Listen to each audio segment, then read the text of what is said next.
Thank you so much for being with us tonight, Kelly.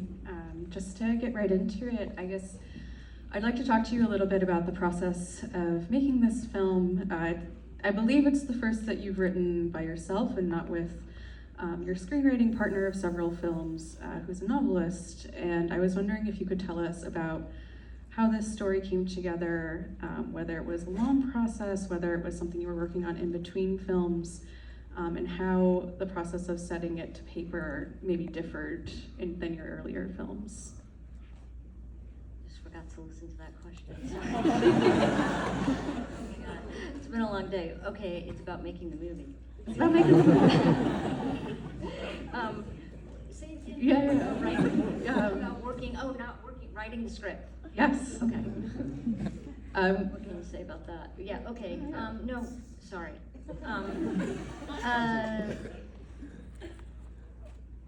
I wrote the script. Oh, okay, I'll say this. Here's my answer. I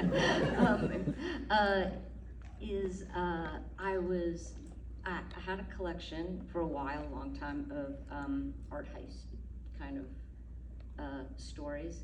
And I was cruising around the interweb looking at art heist stuff in small towns one day, and I found it was the 50th anniversary for some high school girls that got caught up in a heist in Worcester, Massachusetts. They were like doing a homework assignment, and they went in to the museum and got entangled with these rascals that were stealing some paintings, and that was a jumping off point.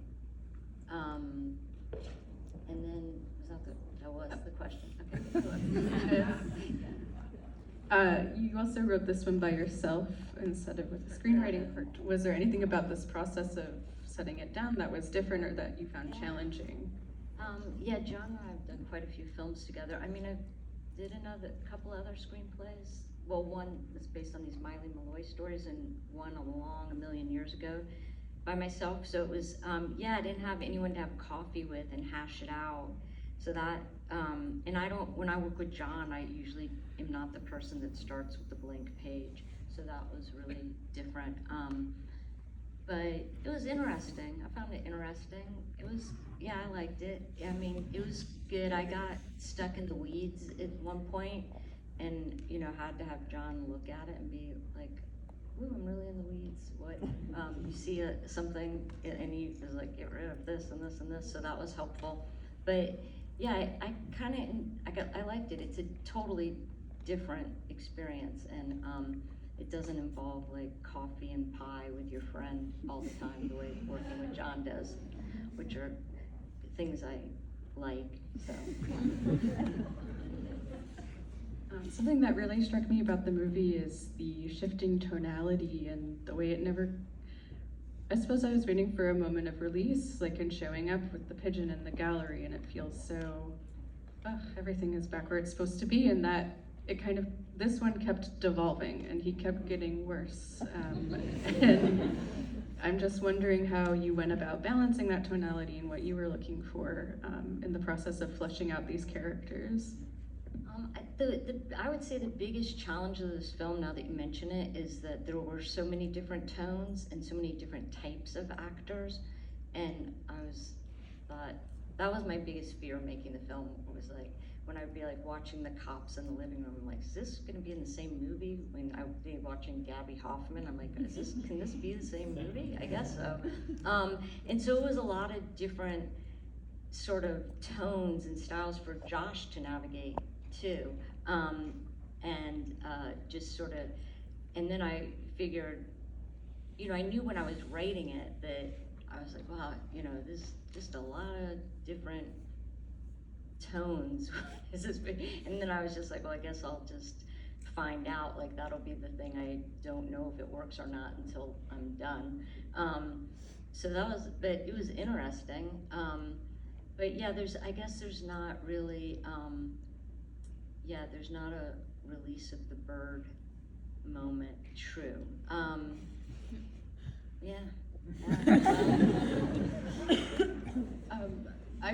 Speaking of Josh O'Connor, I think his performance really is the through line through the film, and he's a British actor, this is an American period piece, and I'm wondering how you went about preparing him for this role, and if you were pulling specific references for him, or how you got him into this time and place. He's really good with accents, and he works with a voice coach in London, but it happens that Bill Camp this is supposed to be Framingham, Massachusetts, and Bill Camp lives right in that area. So he was like, and there were a few people on our crew that were from Worcester, and who all said the first thing you do when you leave Worcester is try to lose that accent. But yeah, I sent him. I wanted him. My friend Dawn Sutter, who's the music supervisor, she made got some radio clips from the area in Massachusetts from the period, so we could just not just send him tunes that would be on the radio, but you could also hear the DJ. And then we made him some playlist of what might be in his record collection. And then I sent him some Didion essays, and but also I sent him. There were two documentaries that were kind of important.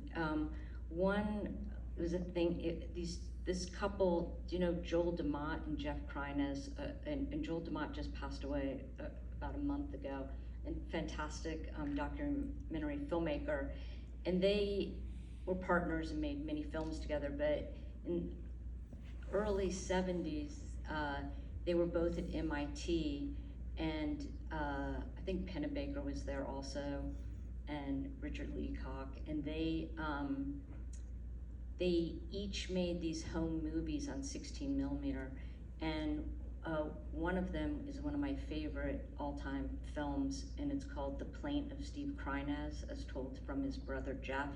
And he basically filmed his brother moving out of his parents' house, and that was a really great interior look at a family in that region, middle class, educated family, sons moving out, like just really texturally. And Hope and Bill Camp got really into it, and the costume, like they're fashioned completely after the parents in this. Even the corn breaking is actually, Hope was so, I thought I'd seen that film a million times, but Hope kept finding things in it that I didn't even notice, but she's like, she takes the bigger half of the corn, measures it and takes the bigger half. But the other film, Joel DeMott's film was Massachusetts family just having Thanksgiving. And so, hers doesn't have any, hers is silent, and it's just family eating and spending the day together, like, hungover from turkey kind of things. And those films helped a lot, I think, just as far as region and time, and yeah. And I was hoping we could also speak about the art of Arthur Dove, who is sort of the central artist of the heist-ish that they try to pull off and fail. And if you could speak about how you encountered Arthur Dove's work, and if you knew it was always going to play a central role in a film, in this film. Very self-conscious, because I think Arthur Dove's daughter's here tonight. Tony, are you here somewhere? Hey, nice to meet you. I love Arthur Dove. And so when I was first working on the script, I just put Arthur Dove in as a kind of placeholder, and then over time I tried a bunch of different stuff. Like portraits weren't right. I knew I wanted to be an American artist. Landscapes weren't right, and then I found a picture of opening, I think from the year 1970, and it's just one shot, and Dove's paintings are in the gallery, and weirdly the woman smoking in her bell bottoms in the foreground looks so much like me, it's ridiculous. So to the point I confused my sisters. I sent it to my sister, and they were like, where did you get the what? You're too old to look like that now, but that does look like you, what's the story? So I felt like, I really can, it just kept coming back to being the dove paintings. And that finding this photo was really helpful. Just to know, this show existed, and we kind of, it helped in a lot of ways. But so, and then in a practical matter, I knew this gentleman, Alex Mackay, who works at the Phillips Collection, who I think houses, sorry, am I saying anything wrong? Just wave your hand. Do they house the biggest collection of doves? And so, in a practical sense, it was just like a way to get started. I knew someone I could have a conversation with to say, what do I do? How do I do this? So anyway, then dove became this like, when they built the museum in this little warehouse, and at the same time as the museum was being built, the artists were recreating the doves, and the frame maker was making the frames. And so then the carpenters and the worker guys all were like, whose paintings are they? It was cool. Like everyone got into dove while we were making the film in our little world. So yeah. That's really beautiful. I think we can take one question from the audience. Tony. Down here in the hat. There's only one question from the audience, so.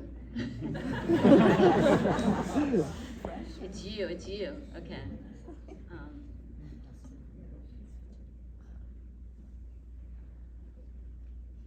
Can you talk about the framing and composition? Almost all the shots were shot at oblique angles, but then a couple were shot straight on, like when he's climbing up the ladder. Like, was that an intentional move to?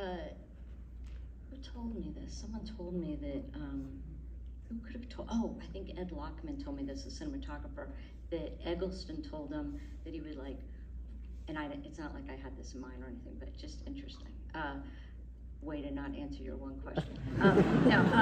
That Eggleston would like set his frame and then just turn the camera a little bit from what he had. That's how he would ultimately come, like set the perfect frame and then move the camera.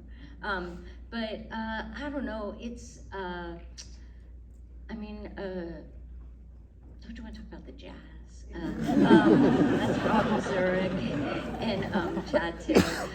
Shots are, it's kind of the hardest part and the most interesting part, I think, of filmmaking is kind of figuring out how your shots are going to go together and the sequences and what they build into. But we do,